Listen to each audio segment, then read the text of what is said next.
বলুন ম্যাডাম। হ্যাঁ রঘু, কালকে মিটিংটা ফিক্স তো? অন্য গ্রামের ট্যুরিস্টদের সাথে তো ম্যাডাম, ওটা তো ফিক্সড, কাল সকাল 11টায়। এই মিটিংটাই গ্রামের বিকাশের জন্য খুব জরুরি। হ্যাঁ ম্যাডাম। ঠিক আছে দাদা, এই ফাইলটা এক্ষুনি কালেক্টর অফিসে পৌঁছে দাও। ঠিক আছে ম্যাডাম। ম্যাডাম 10টা বেজে গেছে, এখনো আপনি ডিনার করেননি। আমি কি আপনার জন্য কিছু পাঠাবো? না, আমি বাড়িতে গিয়ে খেয়ে নেব। আচ্ছা একটু ওয়াচম্যানকে ডেকে দাও না। ঠিক আছে। কিশোর,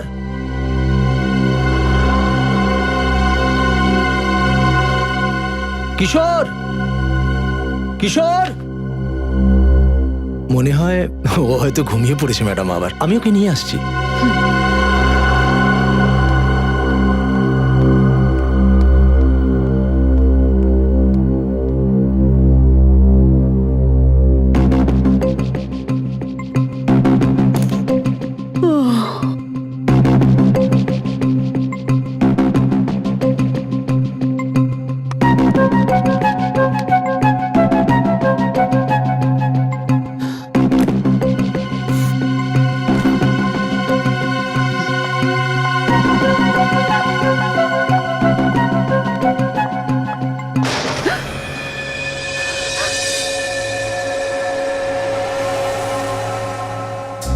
এটা কিসের আওয়াজ ছিল?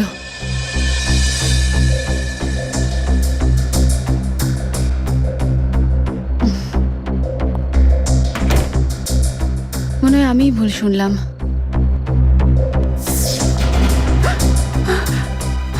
হঠাৎ লোডশেডিং হয়ে গেল কিভাবে? কিশোর, রঘু, কিশোর, রঘু, কিশোর।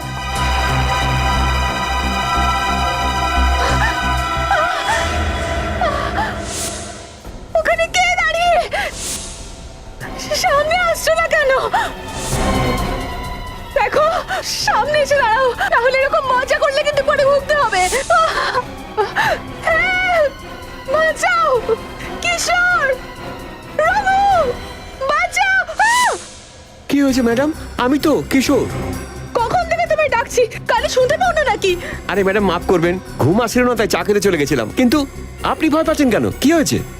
এখানে কেউ আছে। কে আছে? একটু আগেই আমি খুব ভয়ঙ্কর ছায়া দেখেছি।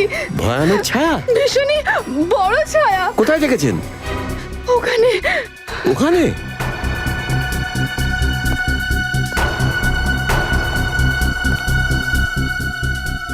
এখানে তো কেউ বা কোনো ছায়া নেই। মনে হচ্ছে আপনার ভুল হয়েছে। আমি তোমার বস হই, আমাকে শেখাতে হবে না কোনটা সত্যি কোনটা মনের ভুল। যাও গিয়ে ঠিক করে চেক করো। দেখছি।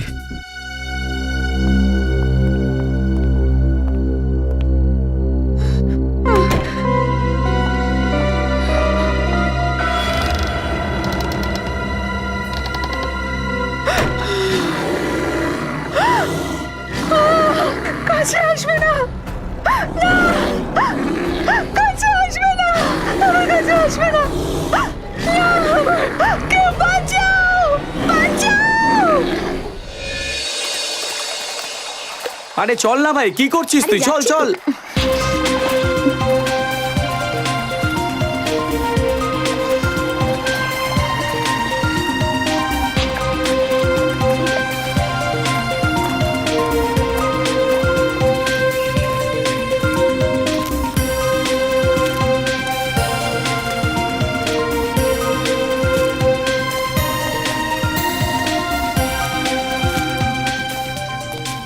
আরে ভাই, ছোটবেলা থেকে ইচ্ছে ছিল যে এরকম কোন একটা জায়গায় এসে আমি ট্রেকিং করব।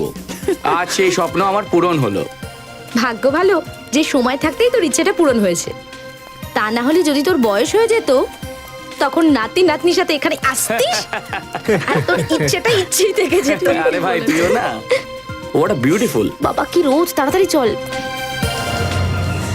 তাড়াতাড়ি চল। ও মাই গড, এটা কি? লাশ! লাশ? কি করবো আমরা? কি করবো? একটা কাজ করি, এইসব ছাড়, এখান থেকে পালাই আমরা। চল চল চল চল চল চল। এইভাবে যাওয়া যাবে না, সিআইডি কে ফোন করতে হবে।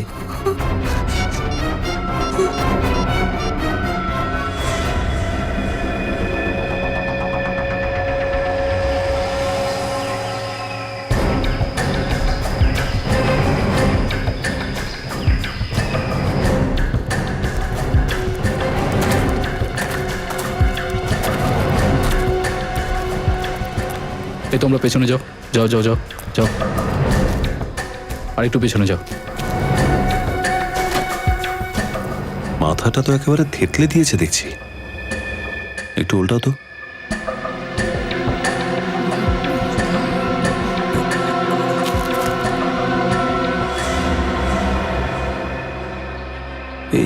এটা দেখেছো? সারা শরীরে এ তো ক্ষত চিহ্ন মনে হচ্ছে। স্যার এইরকম নৃশংসভাবে তো কোনো জঙ্গলি জন্তুই মারতে পারে। হ্যাঁ স্যার, এই চিহ্নগুলো দেখেই তাই মনে হচ্ছে একে কোনো জন্তুই মেরেছে, কোনো মানুষ নয়। কিন্তু চিহ্নগুলো বেশ বড় আর বেশ অদ্ভুত। হাতির পায়ের থেকেও বড় দেখছি। হ্যাঁ স্যার, যেভাবে এই লোকটার মাথাটাকে থ্যাতলানো হয়েছে দেখে তো মনে হচ্ছে ওই জন্তুর পায়ের নিচে পড়ে গেছে মাথাটা। এর মৃত্যু পায়ের নিচে চলে আসার জন্য নাকি অন্য কারণে, সেটা তো এই চিহ্ন বলবে। নিখিল, স্যার তো আপনারা এখানে ট্রেকিং করতে এসেছিলেন? হ্যাঁ স্যার, আমরা তো এখানে ট্রেকিং এর জন্যই এসেছিলাম, কিন্তু যদি আমরা আগে থেকেই জানতাম এখানে কোনো লাশ হবে তাহলে আমরা এখানে ভুলেও আসতাম না স্যার। হ্যাঁ, আমাদের তো কাল রাতেই ট্রেকিং এর প্ল্যান ছিল, কিন্তু কিন্তু কিন্তু কি? আমাদের জন্য তো এই জায়গাটা পুরোটাই অচেনা। হ্যাঁ রাতের স্যার, অন্ধকারে আজেবাজে আওয়াজ শোনা যায়, আমাদের তো সাহসটাই ভেঙে গেল। আর স্যার, আমরা তো সারা রাত গাড়ির মধ্যেই কাটালাম। হ্যাঁ, আর আমরা সারা রাত তো গাড়ি থেকে বেরোতেই পারিনি। স্যার স্যার ওই চিহ্নটা তো আমি তুলে নিয়েছি, কিন্তু ওটা ছাড়াও আর একটা চিহ্ন পেয়েছি। কোথায়? এই দেখুন।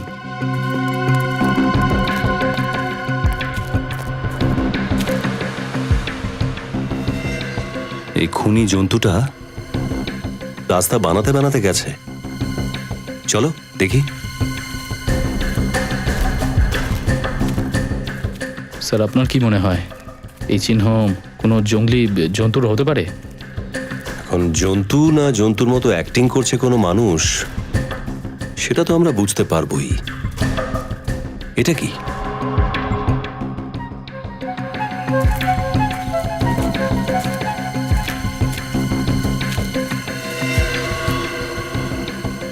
দুটো পায়ের চিহ্ন। এখানে কি দাঁড়িয়ে ছিল নাকি? এর আশপাশটা চেক করো তো।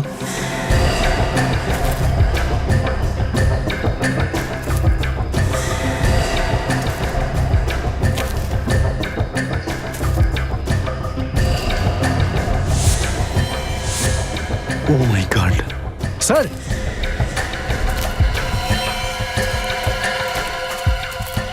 হ্যাঁ সচিন, স্যার, আর একজনের মৃতদেহ। মাই গড, এরও তো মাথাটা থ্যাতলানো দেখছি। একটু উল্টে দাও তো।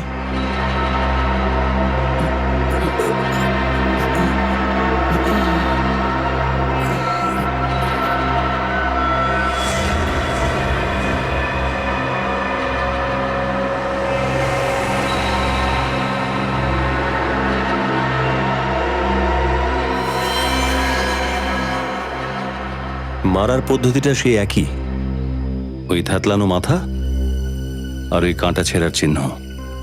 আর স্যার, এর পকেট থেকেও কিছু পেলাম না। এই দুটো খুন লুট করার উদ্দেশ্যে করা হয়নি তো? হতে পারে। খনি পর্যন্ত পৌঁছতে গেলে এই লোকগুলোকে চেনা খুব জরুরি। একটু মিসিং পার্সন ব্যুরোতে খবর নাও তো, কেউ এদের নিরুদ্দেশ হওয়ার খবর দিয়েছে কিনা।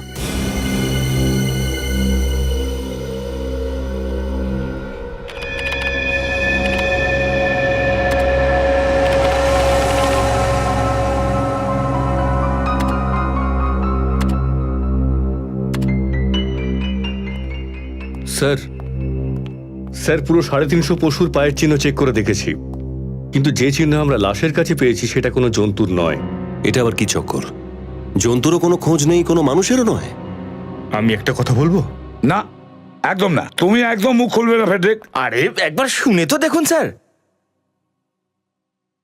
একটাই শর্ত, যদি তোমার মুখ থেকে আত্মা শব্দটা শুনতে পাই না, তাহলে আমার থেকে খারাপ কেউ হবে না। ওয়াইফের দিব্যি, আত্মার নাম আমি মুখেও আনবো না, তার কারণ আত্মাদের তো পায়ের কোনো ছাপই হয় না। বলো তাড়াতাড়ি। বলছি যে পায়ের ছাপের সাইজ দেখে কিন্তু আমার এটা মনে হচ্ছে যে এই পায়ের ছাপ নিশ্চয়ই কোনো রাক্ষস বা দানবের হবে। আত্মার নাম তো আমি নিচ্ছি না। আত্মা আর দানবের মধ্যে ঠিক অতটাই পার্থক্য যতটা ঠিক গান আর রাইফেলের মধ্যে। হয়ে গেছে, ব্যাস। নিজের গল্পের দোকান এখন বন্ধ করো। স্যার স্যার যে দুজন মারা গেছেন তাদের ব্যাপারে আমরা জানতে পেরেছি। কারা ওরা? স্যার প্রথম লাশটা হলো অরুণের, যে বিদ্যানগরে থাকতো। দ্বিতীয় লাশটা হলো মহেশের, যে বৈশালী নগরে থাকতো। বিদ্যানগর আর বৈশালীনগর, এই দুজন তো শহরের লোক ছিল স্যার। তাহলে রেবাগড়ের মতো গ্রামে এখানে কি করতে এসেছিল ওরা? এটা তো অরুণ আর মহেশের বাড়ির লোক বলতে পারবে। আমি এখনো বিশ্বাস করতে পারছি না যে অরুণ আর কখনো ফিরে আসবে না। প্লিজ একটু একটু সামলে রাখুন নিজেকে। আমরা প্রতিজ্ঞা করছি যে আপনার স্বামীর খুনিকে খুব তাড়াতাড়ি আমরা ধরতে পারবো। মা, বাবা ফিরে এসেছে? না বাবু, বাবা আসেনি। আপনারাই বলুন এবার, এই বাচ্চাটাকে কি উত্তর দেবো আমি, যে প্রত্যেকটা মুহূর্তে শুধু ওর বাবাকে মিস করে, জিজ্ঞেস করে যে বাবা কখন আসবে। আমরা আপনার কষ্টটা বুঝতে পারছি নিখিল।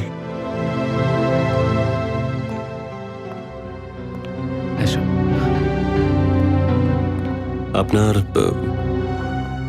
কারো উপরে কোনো সন্দেহ হয়? কে করতে পারে এই কাজ? অরুণের তো কোনো শত্রুও ছিল না। আচ্ছা, আপনি এটা বলতে পারেন যে অরুণ রেবাগড়ে কোনো বিশেষ কাজে গেছিল? আগেও প্রায় ওখানে যেত স্যার, কিন্তু কেন ওখানে যেত কখনো বলেনি আমাকে স্যার। মাঝে মাঝে যেত? আগে হ্যাঁ, 1 মাসে অন্তত একবার তো ওখানে যেতই ও। আপনি কখনো জিজ্ঞাসা করেনি কেন উনি যাচ্ছেন রেবাগড়ে? আগে জিজ্ঞেস করার চেষ্টা করেছিলাম। যখনই জিজ্ঞেস করার চেষ্টা করতাম ওর কপালে একটা চিন্তার ভাঁজ পড়তো। ও বলতো আমাকে যে সময় এলেও নিশ্চয়ই সব বলবে আমায়। আসলে কি কারণ হতে পারে এটার, যার জন্য অরুণ লোকাচ্ছিল সবকিছু? আমি জানি না স্যার, কিন্তু ও যখনই যেত তখন নিজের সাথে কিছু জরুরি কাগজপত্র আর ফাইল টাইল নিয়ে যেত। ফাইলপত্র নিয়ে যেত? কোনো অফিসের কাজ ছিল নাকি? না স্যার, অরুণের তো কাপড়ের দোকান আছে, রেবাগড়ে ওর কি কাজ থাকতে পারে? আচ্ছা, এইবার যখন উনি রেবাগড়ে গেলেন তখন কি ফাইলপত্র সঙ্গে রেখেছিলেন? হ্যাঁ, আগে হ্যাঁ। স্যার, কিন্তু অরুণের লাশের পাশ থেকে আমরা কোনো ফাইলও পাইনি, কোনো কাগজপত্রও পাইনি। আচ্ছা, ওই খুনি এই ফাইলপত্র নিয়ে চলে যায়নি তো? স্যার, মহেশের বাড়ির লোকও জানে না ও রেবাগড় কেন গেছে। নিশ্চয়ই কোনো গুরুত্বপূর্ণ কাজ ছিল যে কারণে ওরা দুজন গেছিল। কেউ তো ওখানে নিশ্চয়ই ছিল যে এদের মৃত্যুর গল্প লিখেছিল। অনেক তাড়াতাড়ি এসে গেছো তোমরা। শালুকে তুমি 11টায় আসতে বলেছিলে, আমরা 11টায় এসে গেছি। মনে হচ্ছে শালুকে স্যারের হোমওয়ার্ক এখন অবধি শেষ হয়নি, ওনার আরেকটু সময় প্রয়োজন। চালুকে সব সময় সময়ের থেকে 1 মিনিট আগে চলে ফ্রেডি। কিন্তু বস, আমার মনে হচ্ছে যে কেসটা এত জটিল যে এবারে আপনাদের একটু বেশি দেখো সময় শালুকে, লাগবে। আমরা আপাতত এটুকু জানতে পেরেছি, এদের দুজনের মুখ খুব বিভৎসভাবে থেঁতলে দিয়েছে। আর এছাড়া বাকি যা সব তুমি বলবে। বস, মৃত্যু তো এদের মাথা ফাটার কারণেই হয়েছে দুজনের। কেউ এদের মাথায় এত জোর আঘাত করেছে যে মাথাটা তো... হ্যাঁ শালুকে, জানি। আর এটার একটাই মানে দাঁড়ায় যে এই কাজ কোনো পশুর নয়, মানুষের। কারণ পশু কোনো পাথর দিয়ে মুখ থেতলে দিতে পারে না, সেই কাজটা মানুষই করতে পারে। হ্যাঁ বস, কিন্তু যদি কোনো মানুষ এটা করে থাকে তাহলে এর হাতের ওপর এরকম কাটার আর আঁচড়ানোর দাগ কেন?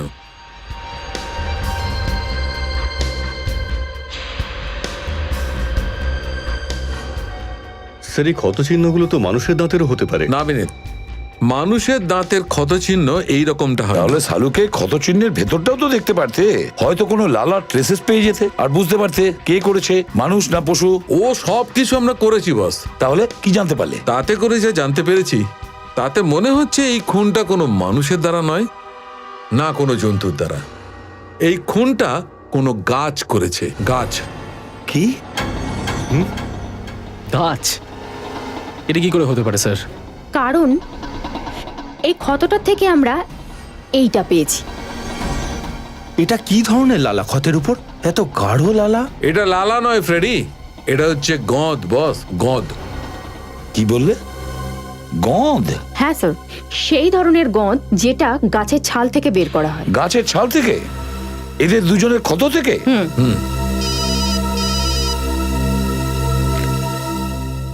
ACP Pradyuman here.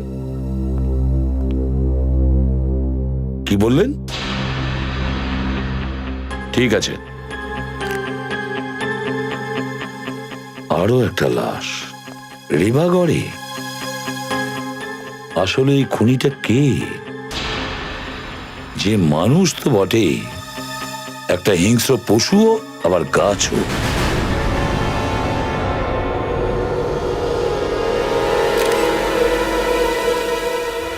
আচ্ছা এটা বলুন তো যে আপনারা কখন জানলেন যে এখানে লাশ পড়ে আছে? স্যার এখান দিয়ে আমি ঘরের দিকে যাচ্ছিলাম, হঠাৎ আমার নজর এই লাশের উপর পড়লো, আর আমি যেই ঘুরে লাশটা দেখলাম আমার তো মাথায় ঘুরে গেল। খুব আশা ছিল সোনালিদির ওপর যে উনি আমাদের গ্রামটাকে শহর থেকে আগিয়ে নিয়ে যাবে, কিন্তু আমাদের সব স্বপ্নে জল ঢেলে দিলেন উনি। কতদিন হলো ঠিক উনি জনপ্রতিনিধি হয়েছেন? স্যার ওই প্রায় ওই দু মাস হবে। আর এই 2 মাসের মধ্যে উনি গ্রামের বিকাশের জন্য এমন অনেক কিছু করেছেন যেটা আমাদের গ্রামের জন্য অনেক বড় বড় লোকও করতে পারেননি।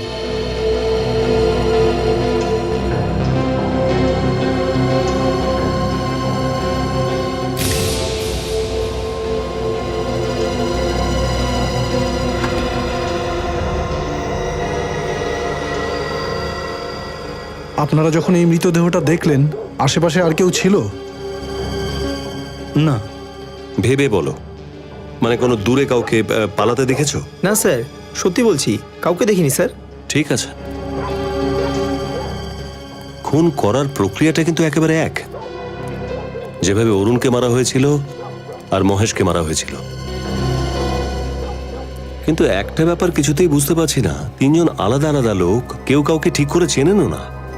একজন কাপড়ের ব্যবসায়ী, দ্বিতীয়জন চার্টার্ড অ্যাকাউন্টেন্ট, আর তৃতীয়জন গ্রামের জনপ্রতিনিধি। হ্যাঁ স্যার, সেটা তো ঠিক। এই খুনিটা যদি কোনো সিরিয়াল কিলার হতো, মৃতদেহগুলোর মধ্যে কোনো সূত্র বা কোনো না কোনো কানেকশন থাকতো। কানেকশন তো শুধু একটাই নজরে আসছে, 3 জনের মৃত্যুই এই গ্রামে হয়েছে, রেবাগড় গ্রামে। কোথায় আমার মেয়ে সোনালি? কি হয়েছে আন্টি? কি হয়েছে আমার মেয়ে? আন্টি নিজেকে সামলান। সোনালি দেখ দেখ, আমি তোর মা এসেছি। আন্টি চোখ খোল, চোখ দেখুন, খোল। আপনি আপনি আপনি বডির উপর হাত লাগাতে পারবেন না, প্লিজ। আরে আরে, ও তো আমার মেয়ে হয়, আর তুমি বলছো আমি আমার মেয়ের গায়ে হাত দিতে পারবো না? সোনালি। আন্টি আন্টি আরে অর্চনা বোন, চোখ খোলো, কি হয়েছে তোমার অর্চনা বোন? অর্চনা বোন, মনে হচ্ছে শক পেয়ে অজ্ঞান হয়ে গেছে। পুরবি, ওনাকে হসপিটালে নিয়ে যাও তাড়াতাড়ি।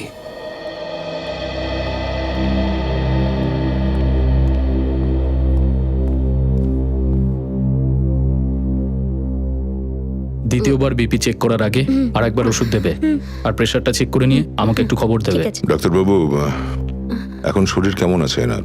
মেয়ের মৃত্যুর কারণের জন্য ব্লাড প্রেশারটা একটু হাই হয়ে গেছে, এখন ঠিক আছে। কথা বলতে পারবো ওনার সাথে? হ্যাঁ হ্যাঁ নিশ্চয়ই, আসুন। আন্টি এখন কেমন আছেন? যে হতভাগিনী মায়ের কোল থেকে তার যুবতী মেয়ে রাতারাতি চলে যায়, সে কেমন থাকতে পারে? আপনার মনের অবস্থা যে কেমন সেটা বুঝতে পারছি আমরা, কিন্তু যে মায়ের থেকে সে সন্তান চলে যায়, যে তাকে জন্ম দিয়েছে, খাইয়েছে, পড়িয়েছে, সেই কষ্ট একমাত্র তার মাই বুঝতে পারে। সোনালী মাকে যারাই মেরে থাকুক না কেন, তাদের নরকের ঠাঁই হবে না। আপনি ও হচ্ছে হরিশ দাদা। আমার স্বামীর মৃত্যুর পরে ওই আমার সোনালীকে পিতৃস্নেহে বড় করেছে। রবি আমার ছোটবেলার বন্ধু ছিল স্যার। আপনাদের কি কাউকে সন্দেহ হয়? কার কাজ হতে পারে এটা?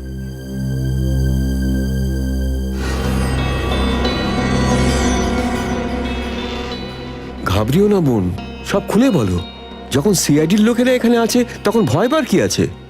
বলুন ম্যাডাম, বলুন আমাদের, কে খুন করেছে বলে মনে হয়?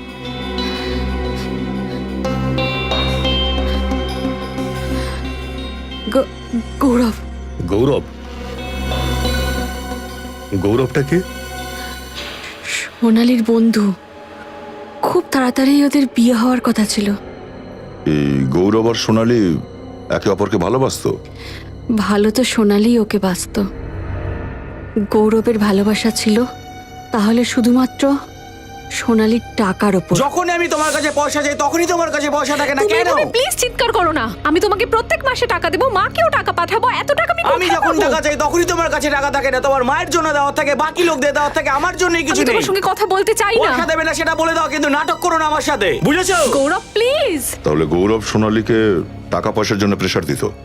গৌরবের মতো লোভী মানুষ আমি একটাও দেখিনি আজ পর্যন্ত। সব সময় টাকা টাকা। আমার ফুলের মতো মেয়েটার জীবনেও কাঁটাই কাঁটা করে দিয়েছিল।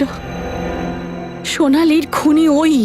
তো আপনি সোনালীকে বলেননি যেন গৌরবকে ছেড়ে দেয়? অনেকবার বলেছি, কিন্তু কথায় বলে না ভালোবাসা অন্ধ হয়। সেই জন্য ভালোবাসার কাছে বাবা মাও শত্রু হয়ে যায়। গৌরবের অত্যাচার বেচারা চুপচাপ সহ্য করত। গৌরব থাকেটা কোথায়? এখানে এই গ্রামেরই কোনো বাড়িতে, সোনালির পিছনে পিছনে।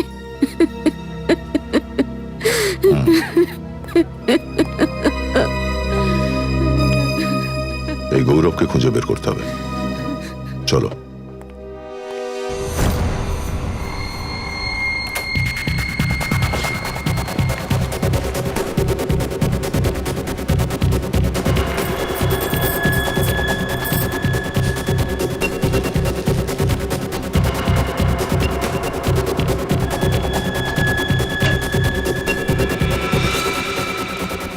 স্যার, এটা গৌরবের বাড়ি।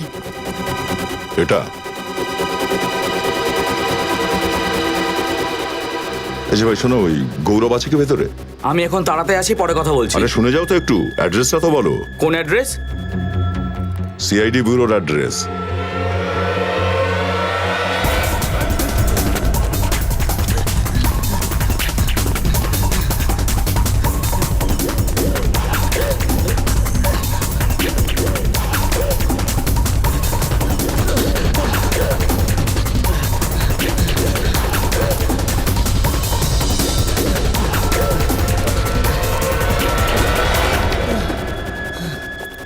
কেন মেরেছিস সোনালীকে?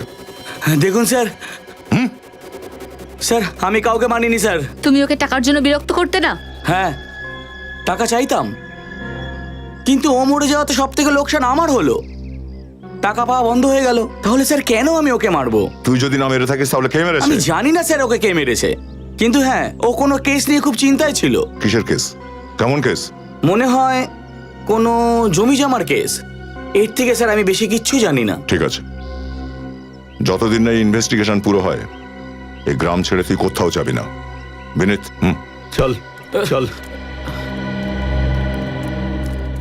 মনে হচ্ছে এই জায়গার মামলাটাই সোনালী হত্যার মূল কারণ। আমরা খুব ভালো করে জানি যে তোমরা কিছু না কিছু লুকোচ্ছ। সবার এতেই ভালো হবে যদি সব ঠিকঠাক করে বলো। না হলে ওর 4 নম্বর শিকার তোমাদের মধ্যেই কেউ হবে। সত্যি কথা বলতে অসুবিধা নেই স্যার, কথা শুধু এটাই যে আপনার আমার কথার উপর কোনো বিশ্বাস হবে না। কেন হবে না? হ্যাঁ, কেন হবে না বলো, কি ব্যাপার? স্যার, এই হত্যাটা মানব করেনি, দানব করেছে। দানব। কি দানব? কি অদ্ভুত কথা বলছো? হ্যাঁ, দেখলেন স্যার, আমি বলেছিলাম না আপনার আমার কথার উপর বিশ্বাস হবে না। যেমন মানব হয় তেমন দানবও হয়। আর সত্যি কথা এটাই, ওই দানব এক এক করে নিজের রক্তের তৃষ্ণা মেটাচ্ছে। তোমরা কেউ দেখেছো ওকে? হ্যাঁ স্যার, দেখেছি। খুবই বিশাল চেহারারও। ওর রং অমাবস্যার রঙের মতো কালো, হাতির মতো বড় বড় পা। আর যখন ও চলতে থাকে মনে হয় যেন পৃথিবীতে ভূমিকম্প হবে। কবে কবে দেখেছো? ও শুধু রাতেই নজরে পড়ে। আচ্ছা, মানে রেবাগড়ে একটা রাত থাকতেই হচ্ছে দেখছি। সোনালী ম্যাডামের ব্যবহারটা ভীষণ ভালো ছিল। উনি সবসময় সততা আর বিশ্বাসের পূজা করতেন। আপনি তো ওর সেক্রেটারি ছিলেন, তো তাহলে তো আপনার সাথে অনেক কথাই হয়তো শেয়ার করেছে ও। না স্যার, আসলে কিছুদিন আগে উনি একটা সমস্যার মুখে পড়েছিলেন, তো সবসময় কাজের কথাই হতো। আচ্ছা, গত কয়েকদিন ধরে ওর ব্যবহার কেমন ছিল? কোনো ব্যাপারে টেনশনে ছিল কি? হ্যাঁ স্যার, আসলে কোনো একটা ব্যাপার নিয়ে ম্যাডাম চিন্তিত ছিলেনই, এমনকি খাওয়াও ঠিকমতো সময় করতেন না। কি সমস্যা ছিল কিছু জানেন? হতে পারে কোনো এক কেস নিয়ে ম্যাডাম। কেসের কারণে? আচ্ছা, এই কেসটা কি কোনো জমিকে কেন্দ্র করেছিল? আমি দেখুন এই ব্যাপারটা তো ঠিকমতো জানি না, কিন্তু আমি প্রায়ই ওনার মুখে ওই কেসের কথা শুনতাম। আর উনি নিজের সঙ্গে কথা বলতেন। নিজের সঙ্গেই কথা বলতেন? কি বলতেন উনি? উনি বলতেন যে যে কোনো অবস্থাতেই এই কেসটা যত তাড়াতাড়ি সম্ভব মিটিয়ে ফেলা জরুরি। সোনালের কেবিনটা কোন দিকে? এদিকটাতে স্যার, আপনি এদিক দিয়ে আসুন।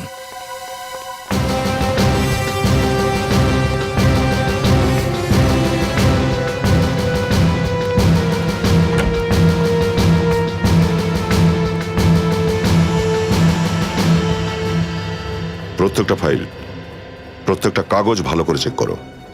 এমন কি কেস ছিল যেটা সোনালীকে টেনশনে ফেলেছিল, তার উত্তর এই অফিসের মধ্যেই কোথাও আছে। দেখো।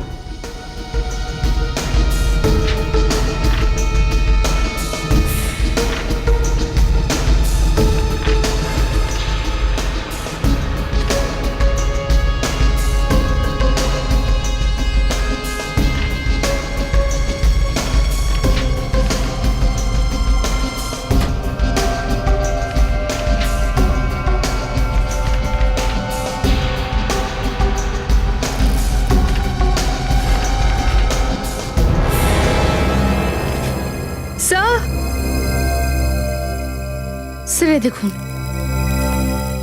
কিছু পুড়ে যাওয়া কাগজ। কিন্তু স্যার, কেউ কোনো কাগজ পুড়িয়ে এখানে কেন ফেলবে?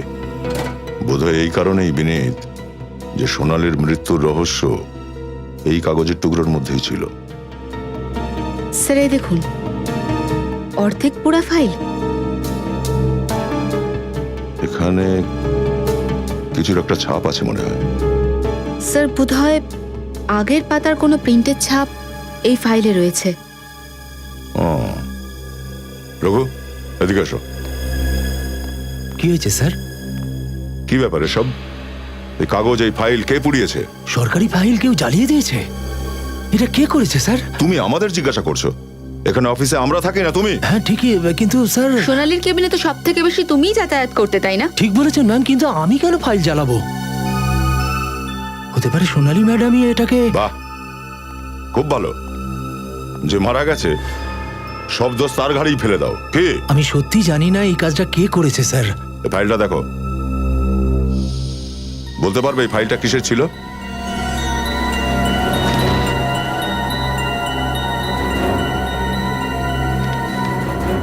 না স্যার, এই ফাইলটা তো একেবারে পুড়ে গেছে, কিছুই বলা সম্ভব নয় স্যার। আচ্ছা, সোনালী ছাড়া এই কেবিনে আর কেউ আসা যাওয়া করতো কি? না স্যার, অন্য কেউ তো এখানে আসতো না। তার মানে নিশ্চয়ই অফিসেরই কোনো লোকের হাত আছে সোনালীর খুনে। অফিসের লোক? হ্যাঁ, বাইরের কোনো লোক তো এখানে আসতে যেতে পারে না।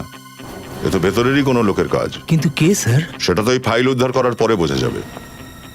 ডক্টর সালনুকে ঠিক বের করে নেবেন যে এই ফাইলটা আসলে কিসের ছিল।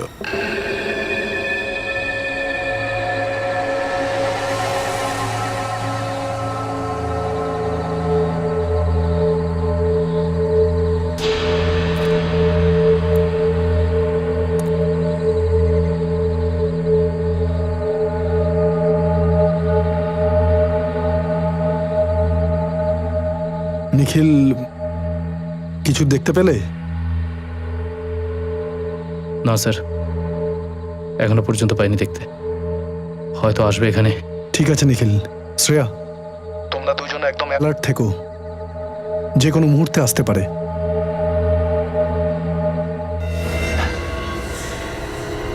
এই দাঁড়া, এই দাঁড়াও। কি হয়েছে স্যার? নিখিল, ও এক্ষুনি এখান থেকে গেল। তোমরা দুজন এদিকে যাও, আমি এদিকে যাচ্ছি। স্যার, স্যার,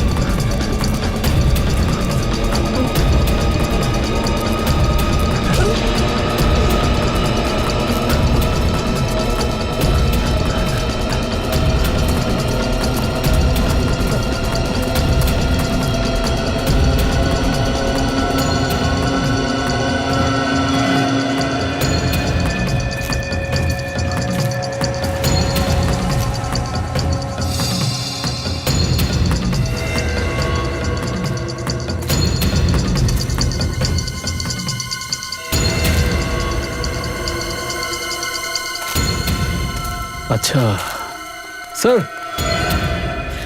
হ্যাঁ নিখিল, কি হয়েছে? স্যার ওকে তো ধরতে পারিনি, কিন্তু এটা পেয়েছি আমি। ও, তাহলে এই হলো ওই খুনির কস্টিউমের ছেঁড়া টুকরো। স্যার এতে তো রক্ত লেগে আছে। হ্যাঁ স্যার, দৌড়ানোর সময় গাছে ধাক্কা লেগেছিল আর তার ফলে ওর ডান কাঁধে আঘাত লাগে আর কস্টিউমটা তখনই ছিঁড়ে যায় স্যার। এবার এই ফাটা কস্টিউমের টুকরোটা ওকে ফাঁসি কাঠে ঝোলাবে।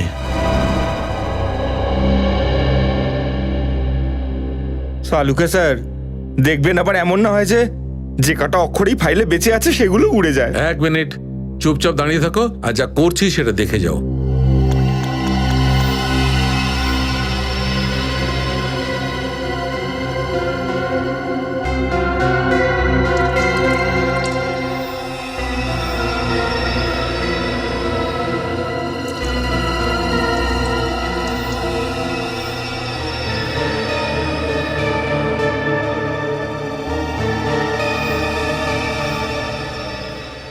বাহ ভাই বাহ, দেখেছো ফ্রেডি, একে বলে ছাইয়ের গাদায় সূঁচ খোঁজা। বাহ ভাই বাহ। অভিজিৎ, এখানে যা কিছু ছাপা আছে উল্টো ছাপা। আসলে বস এটা এই কারণে হয়েছে যে এই ফাইলে যত পেপার আছে তার মধ্যে যে সবচেয়ে উপরে পেপারটা ছিল ওর কালি কাঁচা ছিল আর ফাইলটা বন্ধ করে দেওয়া হয়েছিল। ওই ফাইলের কভারের ওপর ওই পেপারের ছাপ উঠে যায়। কোনো জিনিসের লিস্ট মনে হচ্ছে।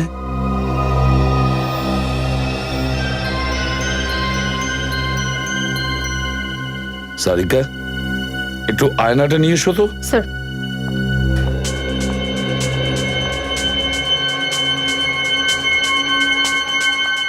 এখানটা ধরো।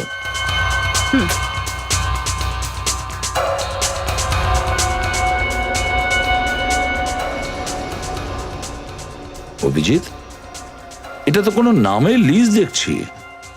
হ্যাঁ স্যার, অরুণ, মহেশ, জগদীশ, বাবু, সতীশ, রবি। স্যার আরো নাম আছে কিন্তু বুঝতে পারছি না। অরুণ, মহেশ। অভিজিৎ, এই অরুণ মহেশ ওরাই না যাদের মুখ ওই খুনি খুব বাজে করে থেতলে দিয়েছে? আর সোনালি যে কেস নিয়ে খুব টেনশনে ছিল, মনে হচ্ছে এদের দুজনের সঙ্গে ওই কেসের সম্পর্ক আছে। এটা হতে পারে স্যার, যে নামগুলো এই লিস্টে আছে তাদেরও প্রাণের ভয় রয়েছে। হ্যাঁ, ওদের এই সেলফোন নাম্বার তো আছে আমাদের কাছে, ডেকে নাও ওদেরকে। Yes sir. স্যার স্যার খুনিকে আরেকটু হলে ধরতে পারতাম স্যার। কোনো ব্যাপার না, খুব শিগগিরই আমরা ধরে ফেলবো। স্যার আপাতত ওর কস্টিউমের টুকরো পেয়েছি, যেটা দৌড়ানোর সময় গাছে ধাক্কা লেগে ছিঁড়ে যায়। এটার মধ্যে রক্তও লেগে আছে। ও, তাহলে এটা পরে ভয় দেখাতো, কিন্তু আমাদেরকেও ভয় দেখাতে পারবে না। পালিয়ে যাবে কোথায়? Welcome to bitten world. How may I assist you? নতুন ফ্ল্যাটের জন্য একটা স্ট্যান্ড ফ্যান আর কুলার নেব। এই পচা গরম থেকে একটু স্বস্তি চাই। বাজার চলতে সব ব্র্যান্ড তো আর ভরসাযোগ্য নয়। তার জন্য তো আমাদের ফ্যান আছে, all purpose bullet table fan, ceiling fan. আমাদের সিলিং ফ্যান কিন্তু 30 মাসের ওয়ারেন্টি সহ পাওয়া যায়। আছে ফারাটা 2 বছরের ওয়ারেন্টি, 17 থেকে 20 মিটার এয়ার ফ্লো। মধ্যবিত্তের সাধ্যের মধ্যে একমাত্র ভরসাযোগ্য ব্র্যান্ড বিটেন। আমাদের কুলারের কিন্তু অনেক range, 45 litres, 50 litres, 70 litres, 90 litres, 110 litres. Honeycomb সহযোগে বিটেনের সব কুলারের ওয়ারেন্টি 1 বছর। চেনা হাওয়ায় অচেনা অনুভূতির জন্য একমাত্র আদর্শ বিটেন। গরমে স্বস্তি পেতে বিটেনের ফ্যান হোক বা কুলার, আজই আনুন বাড়িতে। Beaten, digitally years.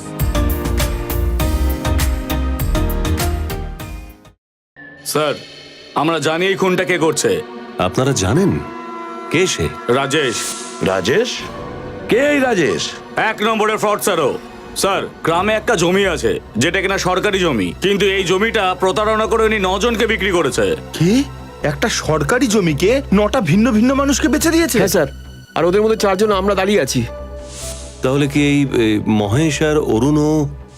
ওই বেচারা ওই 420 চক্করে পড়েছিল, অর্ধেক টাকা জমি বিক্রি করেছিল, আর এই শর্ত ছিল যাতে কেউ কোনো কিছু জানতে না পারে। কিন্তু আপনাদের তো একে অপরের সঙ্গে কখনো না কখনো দেখা হয়েছে। ওইটা তোর খেলা ছিল স্যার। ও বলেছিল জমির পজিশন 2 বছর পরে পাবেন। আর এই 2 বছরে ও 9 জন পার্টিকে জমিটা বেচেছে।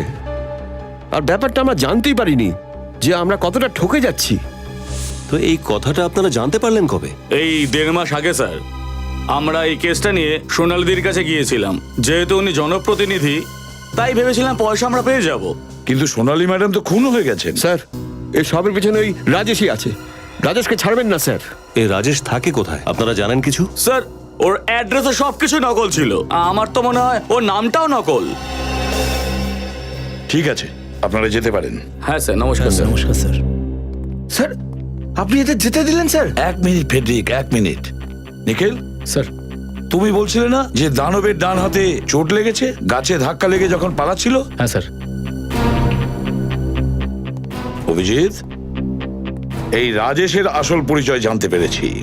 ধরে নাও রাজেশকে আমরা পেয়েই গেছি। চলুন সবাই এখানে লাইন দিয়ে দাঁড়িয়ে যান, তাড়াতাড়ি আসুন, তাড়াতাড়ি আসুন। স্যার, সবাই এসে গেছে তো? কোনো বাড়ির কেউ বাকি নেই তো? না স্যার, প্রত্যেকটা বাড়ি চেক করেছি। 20 থেকে 40 বছরের প্রত্যেকটা লোক এখানে রয়েছে। কিন্তু ব্যাপারটা কি এসিবি স্যার? এত লোককে আপনি ডেকে এনেছেন কেন?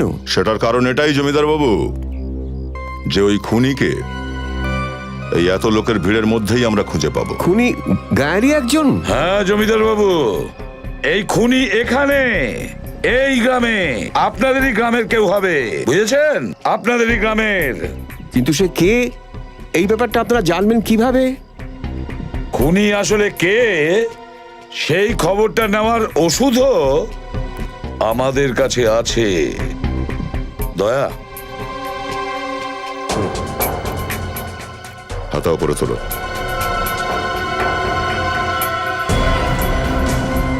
উপরে তোলো দেখি।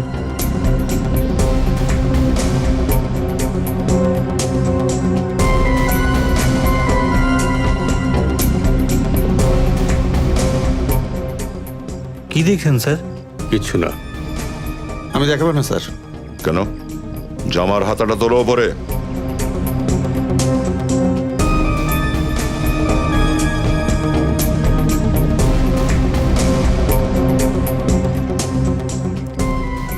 তুমিও তোলো দেখি।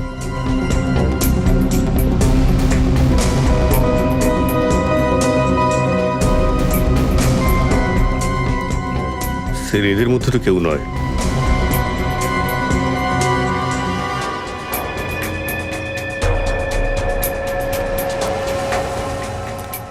আপনার জামার হাতাটা তুলুন। আপনারা আমাকেও চেক করবেন? কেন?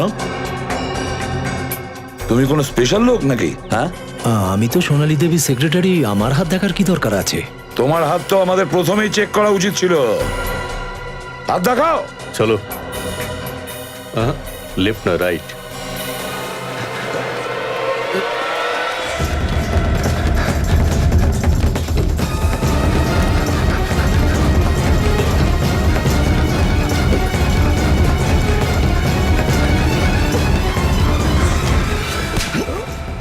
বাঁচান, বাঁচান, বাঁচান স্যার, আমাকে ছাড়বেন না, ছাড়বেন না স্যার, আমাকে বাঁচান, বাঁচান। খারাপ কাজের এটাই পরিণাম। আমি জলে ভয় পাই স্যার, আমি জলে ভয় পাই। আচ্ছা, এবারে বুঝতে পারলি কোনো মানুষ যখন চোখের সামনে নিজের মৃত্যু দেখতে পায় তখন কি অবস্থা হয়? হ্যাঁ, আমি খুন করিনি স্যার।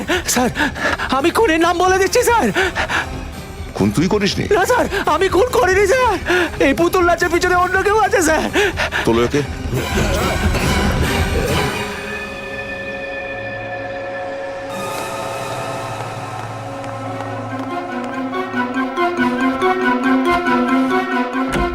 আরে আরে হরিশ বাবু, জামা কাপড় ব্যাগে ভরে কোথায় পালানোর চেষ্টা করছেন? আসলে পালিয়ে যাবো কেন, ঘরটা একটু আগোছালো ছিল, ভাবলাম একটু সব ঠিকঠাক করে রাখি। খুব ভালো অভ্যেস, ভালো অভ্যেস। আমাদেরও অভ্যেস আছে সাফ সাফাই করার, তোমাদের মতন লোকেদের জেলে পাঠিয়ে সোসাইটিকে সাফ করার। আরে হরিশ বাবু,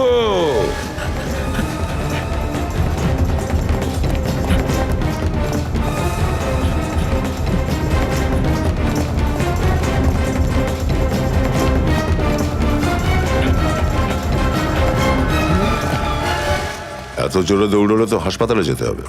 দেখো আমাকে যেতে দাও, আমি গায়ের অর্ধেক জমি তোমার নামে করে দেবো, কথা দিচ্ছি আমি একদম। জমির লোভ দেখাচ্ছিস আমাকে? লজ্জা করে না তোর? নিজে যখন ধরা পড়ে গেছিস তখন আমার নাম নেওয়ার কি দরকার ছিল তোর? আমাকে ডুবিয়ে কি তুই নিজে বেঁচে গেলি? তোর জন্যই তো আমি এখানে ভেসে গেছি। তুই আমাকে টাকা পয়সার লোভ দেখালি, তুই আমাকে নকল দানব সাজতে বললি, আর আমাকে খুন করতে বললি। আচ্ছা, তাহলে তুমিই সেই দানব যে লোকেদের মাঝে আতঙ্ক ছড়িয়েছিল? হ্যাঁ হ্যাঁ স্যার, প্রথমে আমি লোকেদের মাথায় পাথর মেরে ওদের শেষ করে দিতাম, তারপর ওদের মাথাটা মাটির ভেতরে পুঁতে তার উপর দানবের পায়ের ছাপ রেখে দিতাম।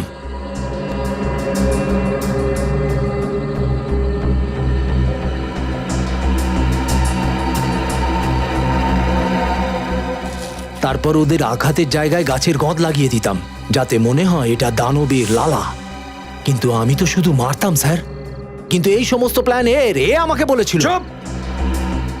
যদি তোমাকে ও কুয়োয় ঝাঁপ দিতে বলতো, তুমি কি ঝাঁপ দিতে? যতগুলো খুন হয়েছে না, যতগুলো খুন, তার জন্য তুমিও দায়ী। আর তুমিও রাজেশ। রাজেশ? হ্যাঁ, রাজেশ ওরফে হরিশ। ৯টা লোককে তুমি ফাঁসিয়ে ওদের কাছে একটাই জমি বিক্রি করেছো। তারপর একের পর এক ওই 9টা লোককে তুমি খুন করে দিয়েছো, একে দানব সাজিয়ে। কি আর করতাম স্যার, আমি তো ফেসে গিয়েছিলাম। দুদিন অন্তর অন্তর কোনো পার্টি হঠাৎ করে চলে আসে জমিতে, আর আস্তে আস্তে লোক বুঝতে পারলো যে আমি একটা বেঈমান। লোকে আমায় খুঁজতে আরম্ভ করলো। তো সেই জন্যই তুই নিজে দানবের আতঙ্ক ছড়িয়ে দিয়ে খুন করিয়ে দিলি, হ্যাঁ, যাতে বাকি লোকেরা দানবের ভয়ে আর ফিরেই না আসে। হ্যাঁ স্যার, সোনালীকেও আমি মেরেছি, কারণ ও কেসটা দেখাশোনা করছিল। এসব তুমি কেন করেছিলে? কোন টাকার লোভে, যার জন্য তুমি ভুল পথে পা বাড়িয়েছিলে? ভুল পথে। ওই টাকার মূল্য তোমার জীবনের থেকে বেশি ছিল কি না, সেটার উত্তর তো তুমি নিশ্চয়ই পাবে ফাঁসির দড়িতে ঝোলার আগে।